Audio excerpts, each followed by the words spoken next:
Hello, everyone. Welcome back to our second day of the Blockchain4EU Summit 2021.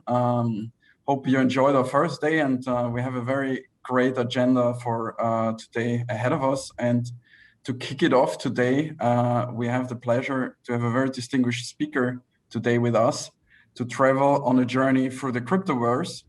And I'm very happy to welcome Emin Gün Sirer, who's not only the CEO of Everlabs, but also professor for computer science at Cornell University and the co-director of the Initiative for Cryptocurrencies and Smart Contracts. Welcome, Gün. Thanks for getting up so early for us. I know it's quite in the morning in New York, so welcome and thanks for taking the time. Hi, Robert. Thank you for having me. My pleasure to be here. Great. And, as we want to discuss a bit the journey that we have behind us and we're still on in regards to the development in the crypto space. And as you researched a lot of that in your role as professor at Cornell, I would like to ask you to start with, is what happens in the crypto space like a singular event? Are we now in a moment of time where there's something that popped up? Or is this part of a journey? Are we in an evolution? Could you maybe enlighten us a bit about what happened before the point where we're at now and where we might go to? That would be very interesting. Sure. Let's maybe situate ourselves in this timeline of history a little bit and talk a little bit about where we came from and then where we find ourselves. So I'm going to have a kind of a nuanced position. It is a big evolution. We're part of a very, very, very big journey. It's an incremental journey at any given time, but with a big revolution at its core. So what's really happening down underneath is a transformation. It's a transformation from one kind of architecture with centralized gatekeepers to a different kind of architecture with decentralized equal footing for all participants for financial transactions. That is huge. And it's from one kind of systems that we know how to build, client server systems, to peer-to-peer systems. That's what's really happening underneath the covers. And this is nothing short of completely transformative. So we're going from essentially, we're facing essentially what I would call an extinction level event for many incumbents and a huge opportunity for small startups, for nimble players in the field. But there is a lot of history here, and let me kind of situate us a little bit. The roots of this revolution, the roots of this big change go back all the way to the 70s.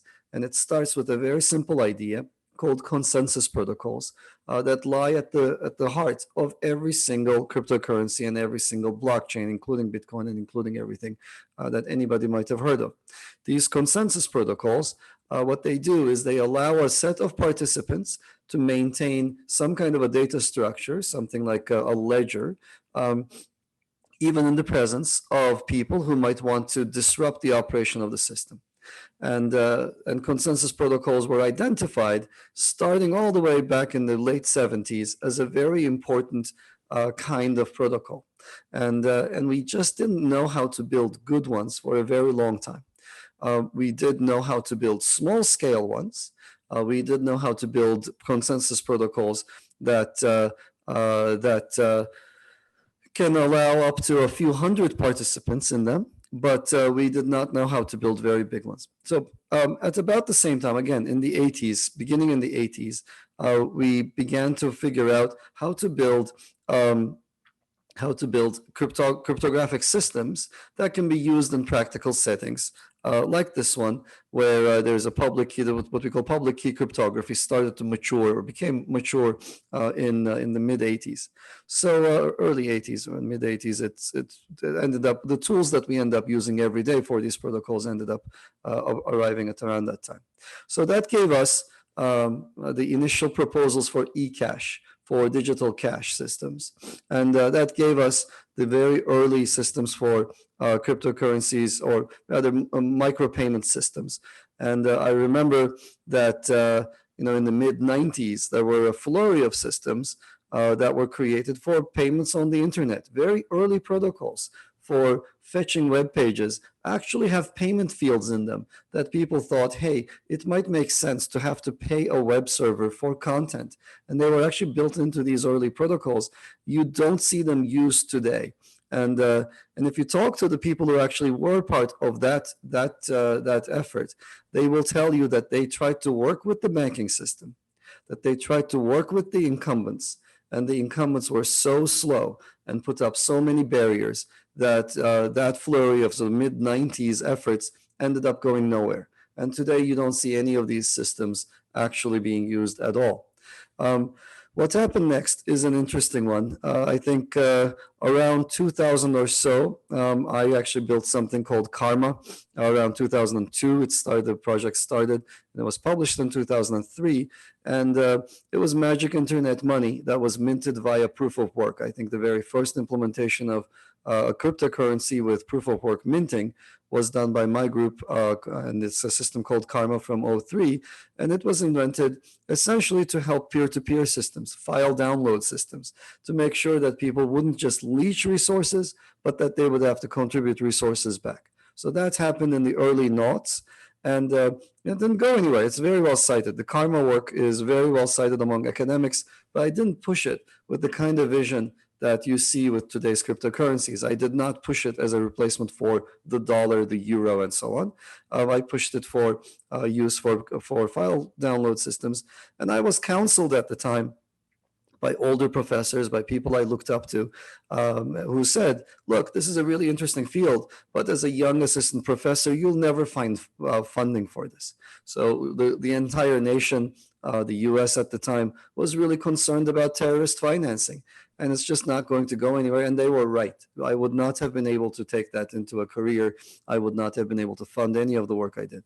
But what happened next, as everybody knows, is in '08, the Bitcoin paper dropped, and '09, the implementation came after it. And the timing was impeccable, and the technical push behind it was nothing short of a huge, big leap forward intellectually. So what are those two things? Well, the consensus protocol that Bitcoin introduced was amazing. It allowed us to create open systems that really could accommodate large numbers of players. It's the very first one to do so. And let me also be very clear. At the time Satoshi came in, we already had hundreds of other consensus protocols. And Satoshi knew about every single one of them, and he pushed those aside. He just said, look, these things are not suitable for a large open internet scale system. And so I mentioned this because they will make a comeback in our story. And so he introduced his currency, and it's completely transformative. And he introduced his vision for competing with sovereign national currencies. That's really, really huge. And he showed that it could be done, that one could build large-scale Byzantine fault-tolerant consensus protocols that could work, that could hold great amounts of value. So what you are seeing now in the last few years is that people are beginning to understand the limitations of proof of work systems. They understand that these systems constantly leak value to the miners, and that in turn causes a downward sloping pressure on the price. And you can't just turn that off. You can't stop it. These systems are in some economic sense deeply unsustainable. They're also unsustainable in the more conventional usage of the term. They end up consuming enormous amounts of energy and have a terrible impact on the environment. So what you see now are a huge number of projects trying to bring back the old protocols from the 80s, from the 90s. Mostly they're trying to bring back protocols from the 90s, and they're putting a little bit of blockchain makeup on top. To create systems that are a little bit more sustainable, a little bit better for the environment, well, in fact, substantially better for the environment, but at a great cost. They are giving up on a key feature, which is decentralization of participants. These systems do not scale well in the number of participants in the system. So that's roughly sort of a semi-technical history of where we are. But something key happened along the way. So we ended up seeing what is possible. We ended up seeing what is possible for Bitcoin, which is, again, its vision is is competing with the dollar, competing with the euro, competing with sovereign national currencies. And we ended up seeing what's possible with Ethereum, which is a very different vision. And Ethereum is a more general computational platform. And now you're seeing, especially in the last 2 years, you're seeing a flurry of activity that take the space forward in the same manner that Ethereum took Bitcoin forward.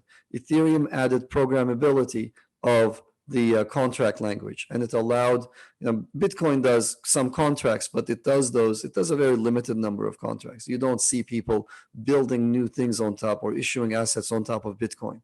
Ethereum allows something very different, which is programmability in the network. And what you're seeing in the last 2 years is the emergence of new systems like Avalanche, like Polkadot, like Cosmos, which allow us to program the network, which allow us to create blockchain solutions that are not one size fits all for the global world, but are instead customizable.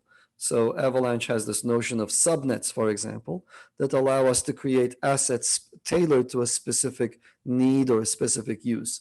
We can create assets that are usable, for example, in various different legal jurisdictions. For instance, we can create subnets that uphold the GDPR. We can create subnets that are specific or custom tailored for the US, for China, for Asia, etc. Or we can create subnets where all of the participants have agreed to a particular legal foundation. So we're seeing the space advance quite a bit. And going back to what I said earlier, it's nothing short of revolutionary. Prior to this, we were always beholden to a gatekeeper. We were always beholden to a custodian. If you wanted to keep money, well, then you weren't part of the system and you had no chance to become part of the system. You always had to go through a banker and you always were limited. Those people then controlled your access. It's kind of like having to go through the phone company for all of your communication. And then suddenly someone opens up the internet to you and now you can directly message each other. So that's a huge leap forward. And now we have the protocols that allow us to, on a first-hand basis, participate in the global financial system without an intermediary. These intermediaries have shown time and time again that they're not trustworthy. I need not mention the GameStop issues. I need not mention what we call high-frequency trading, and the fact that every time you have an order, there's a huge series of people who take advantage, who come in between you and the services you seek from the financial sector. So we're now building the kinds of systems that are previously unthinkable, where, again, the participants control what happens and everyone's on an equal footing. So that's really exciting. And every morning when I get up, I remember why I'm in this business and how much change still awaits us and how much change has already happened.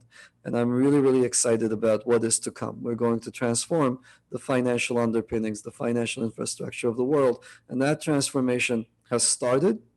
It had started about a decade ago, and it's very, very, very slow at first, as with any avalanche, as with anything that's going down a hill. It starts out small and small and small, and at some point it becomes so big that it's unstoppable. So it's unstoppable not only as a technology, but also as a social movement. So I'm really excited about where we are, and I hope that gives everybody a techie's view of where we are and how we came to be where we are. Thanks, Gun. I think you outlined them in a very elaborative way, and I think a very clear way. The question I would have as a follow-up, as you know, we started as an evolutionary process, and in between you mentioned that this is a revolution. The question now is, which part of it is the aspect that we will see in an evolutionary way transforming, and which part of it is the revolutionary part, and what does this cost? Because as the name revolution implies, there's some cost to it. You know, you overturn a system. So what will be happening? Will there be any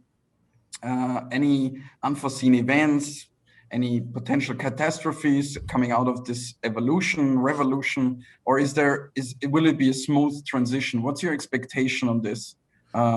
Just to maybe follow up the thought process that you just outlined to us? Sure. It'll be anything but smooth. So it's going to be exciting. I can grant you, I can tell you that much. It has been quite exciting so far, and there's much more to come. And so I can share with you sort of where we are, if you like, and what is to come in the short term, at least as far as I can see. So once again, as I mentioned, we're building systems that we did not know how to build before. This presents a threat for incumbents, and even today, the amount of volume in cryptocurrency exchanges for many countries exceeds the volume in their stock markets. Think about that for a second. So pick your typical small country, take its citizens. They have more interest in crypto than they do in their stock markets. That's a fascinating thing that has come to pass. If you, again, look around at any group of energetic young people on a venture, then you will see that many of them are choosing to fundraise via the asset issuance route, via the essentially ICOs and similar things, as opposed to going through the traditional route. So we're beginning to see traditional finance change its tooling. Here's another factoid, again from this time from the US, from Wall Street, which is where I'm very close to at the moment in New York. And Citadel, the CEO, has banned the discussion of cryptocurrencies among Citadel employees. So the employees, the traders, are so excited about this burgeoning new market, about this new class of assets, that they talk about trading crypto more than they talk about trading other things, and the CEO doesn't want to hear any of it. So these are all signs of a very interesting future to come. We are going to change. It's very clear to me, and it's unstoppable, I think, on the path we're on, that it's very clear to me that the underlying technologies for financial transactions are exclusive. They are not open. They have not been. And we're on the path to transforming these. So the back end of every single bank, every single financial institution, and the front-facing the interaction, the interface between every single retail investor and the financial system is going to have to be based on a blockchain. Why? Because there are a billion reasons for why, but one of the main ones is transparency, auditability, and all of these things that we have on blockchains. So that is the future that's waiting for us. And the incumbents, they typically preserve their advantage via regulatory hurdles, via all sorts of other things, and by architecture. When there is a client-server architecture, we're all the clients, and somebody runs the servers. And you have to pay them however much they extract. And once they become somewhat large, somewhat monolithic, they end up extracting enormous rents from us. So we saw this again with the GameStop saga, the Robinhood saga. Citadel was involved in that path, actually. They were front-running orders that were coming out of Robinhood. So we're part of this bigger transformation towards more egalitarian, more open systems. And so that's where we're headed. And there will always be price action. There will always be too much excitement about any new technology. And we will always end up seeing these sawtooth kind of patterns where the markets get really excited and ahead of themselves. And suddenly you have lots and lots and lots of dog coins. There's not only the Doge coins of the world, but then all the copycats. And then obviously you cannot have everybody get rich on paper and in real life off of coins that essentially have no developers and aren't really, they're just meme coins. So of course there will be corrections on the way. So if I may share my own humble sort of view of what will happen, I think these corrections are healthy. They have to happen to take some of the fluff out of the system, and they're incredibly good actually for taking away or taking out the unhealthy projects, the projects that are essentially making noise but are not actually bringing value. So I welcome these corrections, and what we're going to end up seeing over time is a general up and to the right kind of motion. The adoption will always be increasing. It's just unstoppable at this point, given what the technology is bringing us and given the excitement behind the technology. Yeah, there's a simple litmus test. Like this is, as an academic, I kind of run these things, and I know all of my colleagues do. Take the stuff that we're working on and take the old stuff, and then take a young, energetic person and show them both. Let them play with the old system for about a week and then show them the new system. There is no way they can go back. It's just impossible, right? It's in the same way, once you play with DeFi on Ethereum, you can't go back. And then once you play with Avalanche or with DeFi on Avalanche, then you can't even go back to Ethereum because it's too slow. So it's just a ratchet. Once you are exposed to something better, faster, more scalable, cheaper, it's just going to be impossible for you to accept the current reality as is. So I expect these corrections to not be as deep as they used to be in the past. And I think there's a lot of excitement to be had in the future. Thanks, Gun. You mentioned regulation, and we're sitting in Brussels, which is the headquarter basically of all regulatory efforts at European level, at least. And there's quite some endeavors going on here on the regulation of crypto assets, DLT infrastructure, and a lot of other things are in the pipeline. Anti-money laundering rules, data rules, and so on. If you I don't know, you're sitting in the US, so there's maybe a different view on this, but what is in your point of view and the best way to engage with policymakers to not scare them? Because what we often see is a fearsome approach towards the technology and its applications. Once a lot of people understand it, they're very positive. The general sentiment, I think, is shifting very much towards pro crypto assets, pro innovation, pro blockchain. But Europe, we're very slow when we come to adopting things and moving things. But, we're very loyal to those things once we did. So I think we will be probably not the first to do. But I think you can see on a lot of fronts that there's very big enthusiasm, especially, as you said, in younger generations, but also in younger regulators and policymakers, that see what it can do, that sees the potential of it and what it brings to the citizens. And how can we help those people that are working on these things and are interested in these things to better promote it basically among their peers?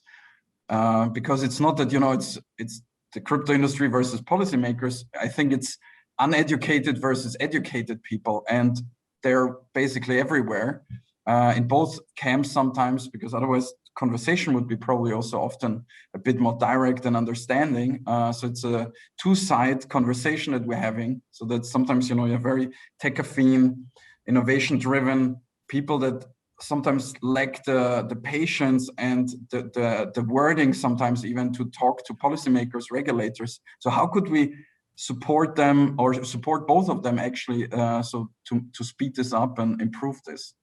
So great question. And I've been lucky enough because of my role as an academic at Cornell and also as part of the Initiative for Cryptocurrencies and Smart Contracts to be consulted and to have spent a bunch of time, including European regulators, but also quite a few regulators in the US as well as around the globe. So let me say a few words about where we are and what they've done, and also what to expect from regulators around the globe. So first of all, the European regulators and the American regulators deserve a huge note of thanks.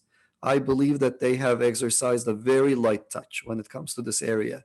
And they have not, as far as I can tell, they have not taken any steps that I would consider as terrible for the space, as damaging for the space. Sure, there are all sorts of things I would like to see done better. The treatment, there are lots of different ways that these assets are treated, the tax reasons, the property reasons. The law is not uniform. There are no bright line guidelines, what we call bright line guidelines, clear things that if you do this, then you are fine. We have not gotten that level of clarity yet, but they have exercised generally a light touch. They have understood that these technologies are unstoppable. and they have refrained from making what I think, just to be frank and honest, to a technologist, there are boneheaded things that people could have done, and we don't see them being done either in Europe or in the US. We have seen bad regulation passed in panic, in fear. And there are historical precedents for this as well. So back in the 90s, when the internet was growing up, back in around 94, 95, there was a very common phenomena. What's that phenomena? You have a bunch of, in the US, you have a bunch of old senators, and they encounter the internet, and somebody on some anonymous forum says something insulting to them. And their very first reaction, it's a very human reaction. They just go, oh, who is that? Who is behind that? And I want to make sure I know who it is so I can sue them. I can do all those things that I used to do, except in this new domain. And their idea back in the mid-90s for doing this was, in the US, there was a law that involved passing a driver's license for the internet. So to log into the internet, you'd have a special ID card, and every time you used a kiosk, a machine, etc., you would log in with a global ID card to the internet that would have to be displayed on every website. I mean, can you imagine that, right? And that was a fight. That was a fight that people had to fight early on in the internet's evolution, and it would have been absolutely a disaster had it been passed. So instead, we ended up building up the kinds of, every new technology requires with it an immune system, a new kind of a set of technologies to protect the society from bad uses and misuses of that technology. This is normal, it's natural, it was necessary for the internet. It's also necessary for blockchains. But again, in the West, we have not really taken any terrible missteps that try to regulate what happens inside a blockchain, for example. Regulatory concerns have generally been pushed to the edges, which is, I believe, the right way of doing this. So, but there are other countries where blockchains are used for really bad purposes. Suddenly you see multi-level marketing schemes or Ponzi schemes take a hold, and people end up using cryptocurrencies at massive scale in countries that have not seen them deployed at that kind of a scale before. And you see a knee-jerk reaction to ban cryptocurrencies. We've seen this in Russia. We've seen this we've seen hints of it in China. We have seen this in India. And every time, going back 6-7 years, I've had many conversations with press saying, look, this is part of the natural evolution of things. This movement cannot be stopped. And we will see 2 steps forward, 1 step back. That's normal.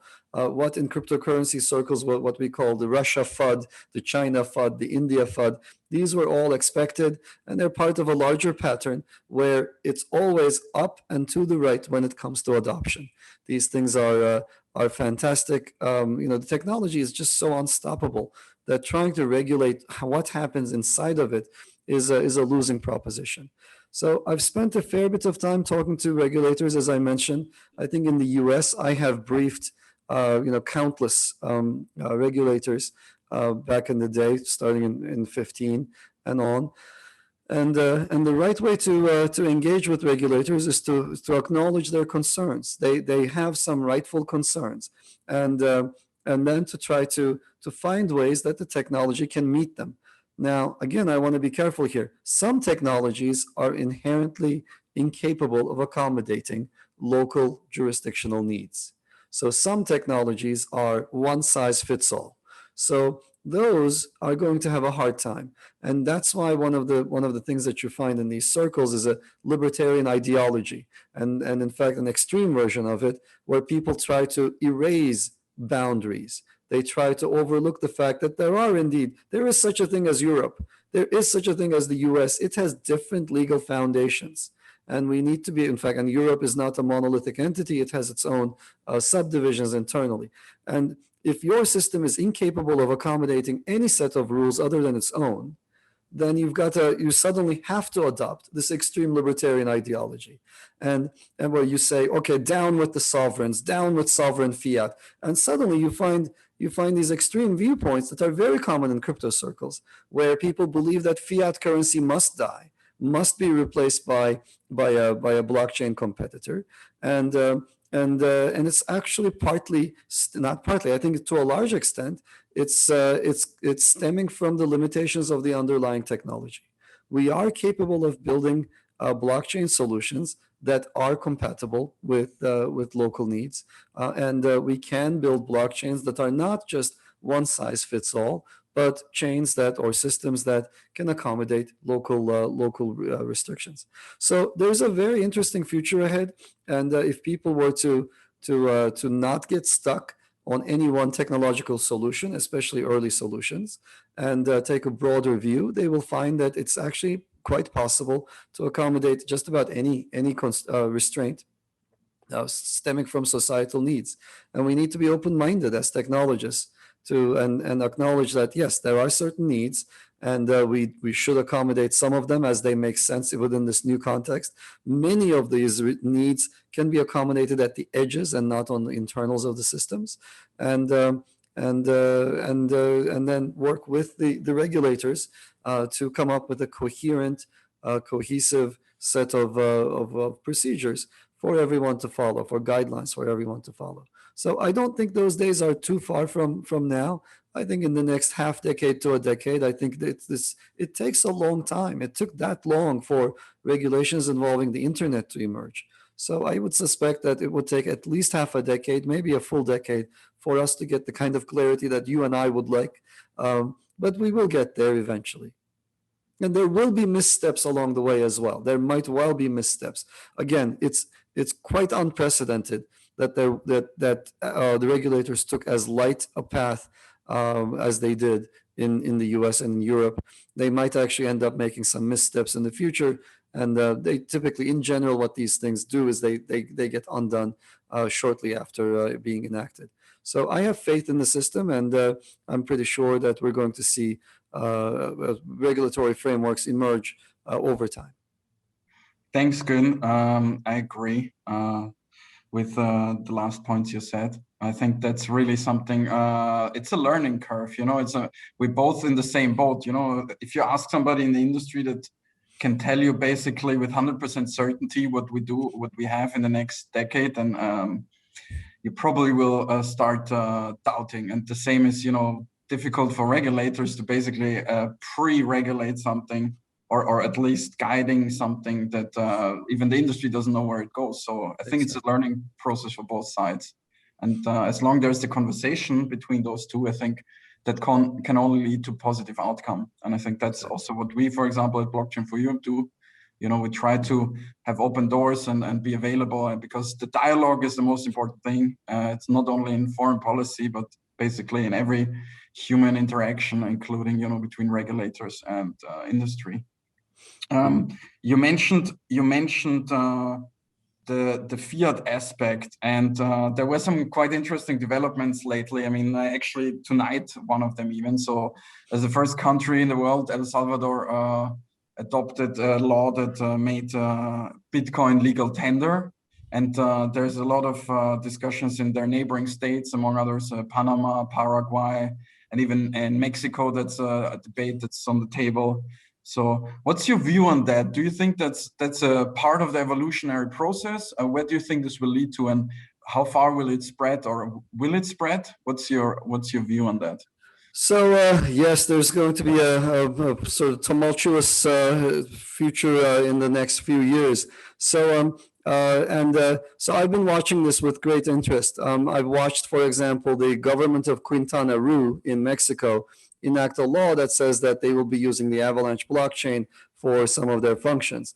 And it's fantastic. And then the recent events where El Salvador accepted Bitcoin as legal tender. This is an amazing leap forward for us. So there are a couple of things happening, and I want to sort of extract the lessons, the high level bits, away from sort of the superficial entanglements. So we are seeing the power of algorithmic controls come in and become identified by normies, by non-techies as, hey, this is something we want to hitch our boat to. So, and then key among this, of course, is inflation controls. This is the bane of existence for many countries that I would say, you know, below G15, essentially inflation is a huge problem. And that problem is going to be exacerbated going forward. We just had an enormous economic impact because of the pandemic that we just lived through. And there is, as you well know, there are a number of states that the economic system, the faith and trust in that system is crumbling. So we saw this in Lebanon just recently with riots on the streets, with the local currency being debased. We might very well see currency controls in certain other states that are having, again, liquidity crises of their own. So this is completely to be expected. I think many people expect this. I don't really expect this for Europe, obviously, and I don't expect it for the US. But as I said, for smaller economies, there is a lot of uncertainty ahead. At the same time, there is also already, it's very difficult if you're in a smaller country for people to gain access to capital. So it's very easy to get cut off. And if you want to start a venture and you want to raise funding, it's not at all easy to attract that funding. It's not easy to find at least the valuations that you might seek because your reach is limited. So we are living in an economy where, young people everywhere, groups of people in Vietnam, groups of people in pick your country, whichever one it might be, they are able to start a venture, just a small group of people that has global reach and has global impact. But it's actually, if you use traditional finance methods, it's very hard to get the same level of reach for raising funding. And that's where cryptocurrencies have come in. So we're going to see these technologies get adopted naturally because we are going, the macro environment is taking us to a future that is uncertain in terms of inflation, where trust in institutions and in regular normal banks is crumbling because, at any time currency controls can come in. And also a world where traditional finance is just not serving the people, and it's not matched given what people's ambitions are. I just gave you the example of a small group of people in a small country, and suddenly you have they're limited in reach, and there is absolutely no reason why they should be limited. So these technologies are here to address these concerns, and I think they'll play an enormous role. So that's what makes me really, really excited. Now, I should mention a few other things. The use of Bitcoin in El Salvador, I think it speaks volumes about the sort of the economic realities of El Salvador, right? So the El Salvadorian government has always been plagued by inflation concerns, and I kind of wish that. So I can understand that they like the appeal of a hard capped asset. So Bitcoin, Avalanche, these are hard capped assets, and they have a very well understood process that is not under the control of well, at least for Bitcoin, it's not under the control of any humans. Avalanche gives us the ability to govern the asset issuance rate. Bitcoin does not. I think that they might find that assets of that kind are they don't make a good national currency. It's true that one cannot inflate them, but it's also true that in a deflationary scenario, these are not you might not be able to achieve your objectives. I'm not very bullish on the outcome of these experiments. So a wholesale country trying to use Bitcoin as legal tender, or recognizing Bitcoin as legal tender, is nice, but trying to use it is going to run into trouble. So I don't expect any kind of a big revelation to come from this. I think people are searching for answers. They're jumping on to the first technological solution that they hear of, and they attribute properties to it that they believe it should have, without necessarily understanding its actual inherent properties. So I believe that these experiments at the national level with first generation coins like Bitcoin, much as I like to see them happen, I don't have great hopes of them bringing prosperity to their respective countries in the long term. So El Salvador going to a Bitcoin standard or whatever it is, that's great. Let's see what happens. But Bitcoin is an inherently sort of a leak of value kind of a coin. where there's constantly coins being created, they're constantly being offered for sale, they have to be sold by the miners, and there's many billions of dollars of interest that has to come into Bitcoin for it to sustain its price. It does not make a good store of value. It just dropped 60% from its highs.